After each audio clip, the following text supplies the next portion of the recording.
Bismillahirrahmanirrahim. Assalamualaikum warahmatullahi wabarakatuh. Alhamdulillahi wa kafa. Wassalatu wassalamu ala rasulillahil mustafa wa ala alihi wa sahbihi wa man wafa wa ba'd. Saudara-saudariku dimanapun Anda berada, semoga Allah subhanahu wa ta'ala senantiasa memberikan kemuliaan dan keberkahan untuk kita semua, baik dalam aktivitas, perbuatan, pun demikian dengan pengetahuan yang Allah berikan kepada kita semuanya.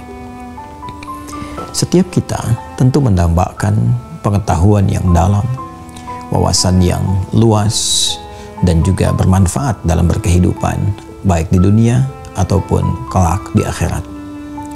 Alhamdulillah, Islam memberikan tuntunan komprehensif dalam berkehidupan, termasuk dalam aspek pengetahuan, dan spesifik juga menuntun kita untuk bermohon kepada Allah terkait harapan-harapan yang dimaksudkan, baik tentang dalamnya pengetahuan, luasnya literasi dan wawasan, pun demikian dengan asas kemanfaatan dari pengetahuan yang telah didapatkan.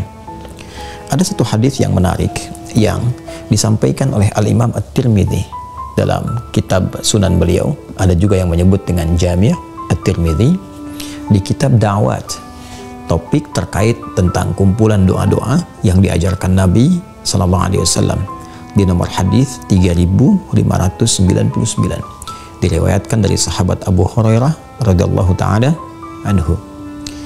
Mari kita tinjau hadis yang disampaikan, diajarkan oleh Nabi SAW ini, yang tentunya di dalamnya terkait dengan baik penguatan, penambahan pengetahuan, pun demikian asas manfaat dari pengetahuan yang telah didapatkan. Qala al-Imam At-Tirmidzi, Imam At-Tirmidzi menyampaikan, haddatsana Abu Quraib, haddatsana Abdullah bin Numair, an Musa bin Ubaidah, an Muhammad bin Thabit, an Abi Hurairah radhiyallahu taala anhu. Hadisnya dari Imam At-Tirmidzi bersambung silsilah rangkaian periwayatnya kepada sahabat puncak Abu Hurairah, Abdurrahman bin Sahar radhiyallahu taala anhu, yang menerima informasi ini, doa ini dari Nabi sallallahu alaihi wasallam. Dan patut dicatat bahwa sahabat Abu Hurairah di antara sahabat yang pernah didoakan oleh Nabi sallallahu alaihi wasallam agar mudah mendapatkan pengetahuan dan melekat kuat sehingga sulit untuk lupa. Qala, beliau menyampaikan, qala Rasulullah sallallahu alaihi wasallam, Rasulullah sallallahu alaihi wasallam satu kali pernah bersabda mengajarkan doa kepada kita terkait dengan penambahan dan juga hadirnya manfaat dalam pengetahuan yang didapatkan.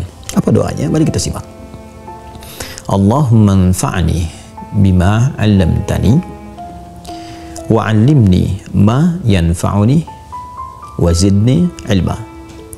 Alhamdulillah ala kulli halin wa a'udzu billah min hali ahli an-nar.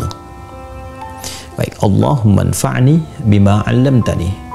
Ya Allah, mohon anugerahkan manfaat dari segala yang Engkau ajarkan kepada hamba. Wa 'allimni ma yanfa'uni, dan ajarkan kepada hamba segala yang bermanfaat untuk kehidupan hamba. Wa zidni 'ilma, dan mohon tambahkan kepada hamba beragam pengetahuan. Alhamdulillahi ala kulli halin. Segala puji untukmu ya Allah dalam segala situasi dan kondisi. Wa a'udzubillahi min hali ahlin nari. Dan aku berlindung kepadamu ya Allah dari berbagai keadaan yang menjadikan itu termasuk bagian dari penghuni neraka. Ada 3 bagian yang menarik di doa ini yang diajarkan oleh Nabi Sallallahu Alaihi Wasallam. Yang pertama, Nabi mengajarkan kepada kita agar memohon kepada Allah dalam setiap ilmu yang dipelajari dan tentunya diberikan oleh Allah Subhanahu Wa Taala dari ikhtiar belajar kita itu selalu mengandung manfaat untuk kehidupan kita. Allahumma anfa'ni bima 'allamtani wa 'allimni ma yanfa'uni. Ini bagian yang pertama. Ya Allah, mohon ajarkan kepada hamba ya Allah segala yang bermanfaat dari pengetahuan yang hamba dapatkan. Nah, jadi asas manfaat dari pengetahuan yang didapati itu dipandang sangat penting dalam Islam. Ini yang kita khawatirkan. Ada orang belajar, bertambah pengetahuan, bahkan menjadi orang yang hebat, orang yang luar biasa mudah memahami sesuatu, tapi karena tidak ada keberkahan, tidak ada asas manfaat dari pengetahuan itu, maka boleh jadi pengetahuan yang didapati alih-alih melahirkan kemaslahatan, kebaikan, justru mendatangkan bencana untuk banyak orang. Tidak sedikit didapati ada orang ahli pengetahuan, tapi pengetahuannya digunakan pada hal-hal yang kontraproduktif, hal-hal yang bahkan mengandung bahaya bagi kehidupan bermasyarakat, kehidupan secara sosial. Ada orang ahli hukum, pintar dalam hukum, tapi karena tidak ada keberkahan dalam ilmunya, maka kepintarannya digunakan untuk memanipulasi hukum. Ada orang pintar di bidang ekonomi, luar biasa, jenius, tapi karena tidak ada keberkahan dalam ilmunya, maka kepintarannya digunakan untuk menghadirkan krisis dalam perekonomian. Tidak hanya skala kecil, semakin tinggi, semakin besar, semakin luas ilmunya, tapi tidak bermanfaat di dalamnya. Boleh jadi magnitude gempa, goncangan bahayanya bisa menjangkau lapisan-lapisan yang lebih luas. Ada orang pakar di bidang teknologi, IT, pintar, bagus, tapi kalau tidak ada keberkahan di dalamnya, maka boleh jadi teknologi yang dikreasikan alih-alih melahirkan maslahat, manfaat, bisa menimbulkan mafsadat dan kerusakan yang juga berdampak pada keburukan-keburukan yang dirasakan oleh masyarakat, bisa menghasilkan penderitaan-penderitaan tertentu yang dirasakan oleh khalayak. Karena itu, orang yang pengetahuannya sedikit, tidak ada keberkahan, dia berbuat maksiat, dia bertindak kriminal, kriminal yang dihasilkan mungkin kecil skalanya, walaupun tetap itu tindakan kriminal. Tapi orang-orang yang bertambah tinggi dalam luas pengetahuannya dan tidak ada berkahnya, boleh jadi ketika dia berbuat tindakan kriminal, lebih luas jangkauannya, lebih bahaya kemudian dampaknya, dan menghasilkan penderitaan yang lebih dahsyat. Karena itu, permohonan pertama, ajukan kepada Allah. Anda belajar dimanapun, baik tahap yang ringan, level yang masih kecil, untuk anak kita misalnya, di tingkat-tingkat yang PAUD kah, TK, atau SD, atau menengah di SMP, SMA, atau bahkan teman-teman yang sudah ada di kampus, strata 1, strata 2, bahkan S3 sekalipun, selalu. Bahkan menjadi pengajar pun, selalu mohonkan kepada Allah dengan doa ini. Minta setiap apa yang dipelajari mengandung manfaat, sehingga mampu dikreasikan menjadi maslahat, berkontribusi pada kehidupan, dalam skala kehidupan berbangsa bernegara, bisa membangun bangsa, membangun negara, memakmurkan masyarakat. Dan pengajar pun ketika mengajar, apa yang diajarkan bisa sampai ke dalam jiwa-jiwa murid yang menerimanya, sehingga dengan itu mengajar mendapat manfaat, belajar mendapat manfaat. Kemudian yang kedua, yang terpenting juga, wazidni ilman, dan mohon tambahkan padaku ya Allah tambahan ragam pengetahuan. Ini isyarat yang sangat terang kepada kita untuk selalu berikhtiar, menambah literasi, meluaskan wawasan, tingkatkan terus.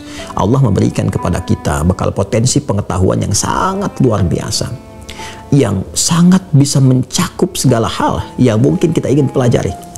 Ya, dan itu luar biasa kapasitasnya. Kalau kita bandingkan dengan makhluk yang lain yang Allah ciptakan, baik binatang misalnya, ya kan, tumbuhan ataupun jin sekalipun, manusia diberikan kapasitas cawan pengetahuan yang sangat luas, yang bila dia berikhtiar untuk belajar apapun, berpotensi menguasai di bidangnya. Karena itu Islam mendorong, ayo tambah pengetahuan, tambah.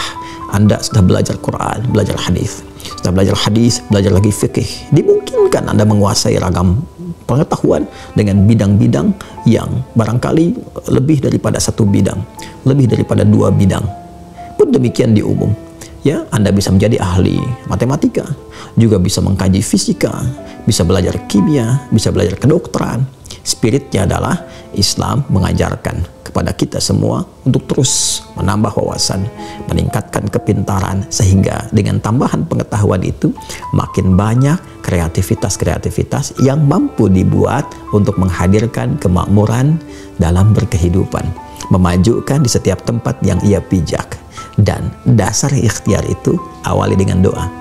Bukankah semua hal bersumber dari Allah Subhanahu wa Ta'ala, termasuk pengetahuan? Bukan hanya rizki, materi yang kita cari, dan dengan itu Anda berdoa, ya Allah mudahkan rizkiku, mudahkan pekerjaanku. Sama juga, Pengetahuan sumbernya dari Allah. Karena itulah Allah disebut dengan Al-Alim, yang maha mengetahui. Maka sebelum kita belajar, sebelum kita berikhtiar, minta sama Allah, tambahkan ya Allah pengetahuan, tambahkan agar selalu bisa selaras dengan perkembangan zaman dan menyesuaikan dalam berkehidupan. Yang ketiga, setelah pengetahuan didapatkan, manfaatnya bisa diraih, maka sebagai adab kita kepada Allah yang telah memberikan kepada kita tambahan, keluasan ilmu, tinggi dan dalamnya pengetahuan kita, maka alhamdulillah ala kulli halin. Hadirkan syukur kepada Allah. Jadi syukuri ilmu yang telah Allah berikan, manfaat yang telah didapatkan. Tanamkan syukur dengan cara meningkatkan ibadah kepada Allah Subhanahu wa taala. Hadirkan keikhlasan dalam setiap mengamalkan apa yang telah Allah berikan. Dan di balik penambahan syukur, peningkatan kita, syukur kita kepada Allah, maka ditambahkan kembali limpahan pahalanya. Tambahan pengetahuan lagi yang meningkatkan kualitas kita sekaligus mengangkat derajat kita di hadapan Allah Subhanahu wa taala. Yarfa'illahu alladhina amanu minkum walladzina utul ilma darajat. Allah akan mengangkat insan beriman yang terus berusaha meningkatkan kualitas imannya, dan juga insan berilmu yang berusaha meningkatkan kualitas dan kuantitas pengetahuannya. Kemudian yang terakhir, senafas dengan ini, masih satu paket, wa'udzubillahi min hali ahlin nari. Dan syukur itu diiringi juga permohonan kepada Allah agar dilindungi dari segala hal yang memungkinkan ilmu itu tidak bermanfaat dan menjadikan bahkan mengantarkan pelakunya kepada kriteria penghuni neraka. Siapa kriteria penghuni neraka? Ahli maksiat. Siapa ahli maksiat itu? Yang banyak berbuat salah. Bahkan ada yang sengaja berbuat salah. Ada yang sengaja berbuat salah dan dilandasi kesalahan itu dengan pengetahuannya. Menipu, korupsi, mencuri, memanipulasi, dan perkara-perkara lainnya yang bahkan disokong dengan pengetahuan. Bahkan yang paling berbahaya adalah jika ada aktor-aktor intelektual yang mengkreasikan kejahatan dan dilandasi dengan pengetahuan yang telah dia dapatkan. Maka ancamannya, orang-orang yang mengkreasikan keburukan-keburukan yang didasari dengan pengetahuan sehingga terlihat benar, sehingga terlihat memiliki landasan untuk korupsi, landasan untuk menipu, landasan untuk mengelabui, landasan bahkan untuk berbuat jahat dan berlindung di balik nilai-nilai pengetahuan, ada aktor intelektualnya, maka terancam baik dalam Al-Quran ataupun hadis-hadis Nabi Muhammad SAW, terancam dengan tempat pulang yang begitu menyengsarakan. Ahlun nar, statusnya disebut sebagai kriteria ahli neraka.